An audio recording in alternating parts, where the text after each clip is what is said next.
I have a question for you. When was the last time you really stopped to think? You paused your day and stopped to think. And I don't mean crashing in front of the telly or scrolling through social media on the way home, or stopping and grabbing a drink. I'm talking about really thinking about and connecting with what's going on around you, the decisions you're making and the direction you're going in. And I would argue that the one leadership habit that most people abandon just when they need it most is reflection. Now, I know when I say that word, there's many other connotations of it's a nice to have.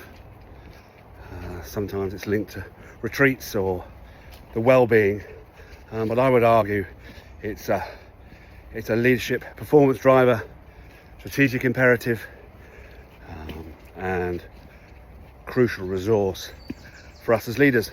Now, they're great terms and marketing terms and corporate speak, but I mean the reality is that when we don't reflect and we just do more, we compound and compound and compound our thinking, and it gets narrower.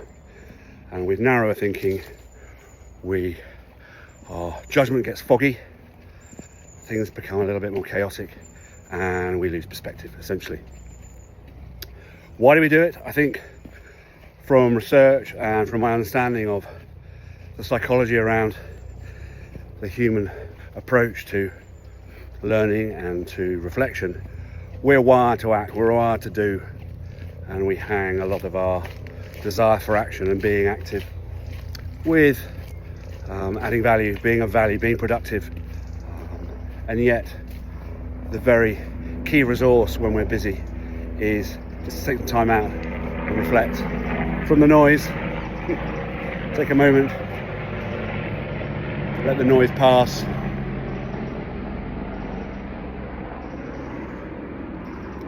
and let your mind catch up with you. I also think there's a deeper reason why we don't always make time to reflect, and it's either through productive avoidance. So I'll just get this project done, or I'll just make that call, or I'll just get this project to this certain point, and then we can stop and think. So it's a sort of what can be called productive avoidance.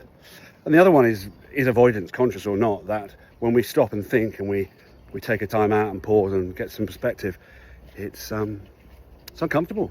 We might have made some wrong decisions, we might be going in the wrong direction, we might have to undo some things, we might have to change direction and waste some money, we might need to have some difficult conversations. So there is a combination of our desire to act and do, our wiring to be productive, and our avoidance to getting things wrong, and that builds up on not allowing us to reflect. But reflection is so important for our clarity of thinking, and as I said earlier, I see it as a real leadership resource.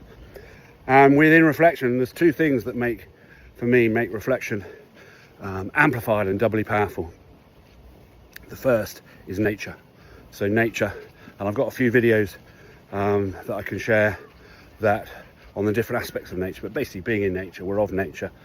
There's a thing called biophilia, which is our connection with nature, but essentially it's great for bringing down stress, it's great for perspective, it's great for restoring our attention, it's great for helping us make better connections, but critically, when we're walking in nature, or we're calmer minds, and our brains, it's scientifically proven our brains are better at problem solving, creative thinking when we're moving in nature.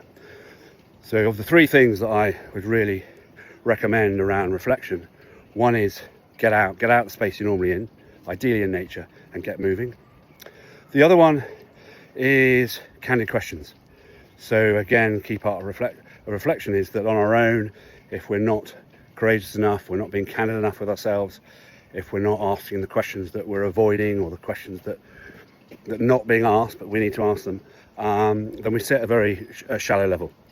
So it's really important that we ask ourselves candid questions. So when we're looking at what's going on, some challenges we're facing, it's an opportunity to look at what's not there as well as what is here, So it's the candidness of the questions. And the third one, which sort of combines the both really, is guided reflection. So when someone else asks the questions, be it someone like me, a coach, or a colleague, or a partner, it's a lot more powerful. They come with curiosity and objectivity, and they help you go deeper. They help you go below the surface, help you with the blind spots, and get much stronger, more integrated results.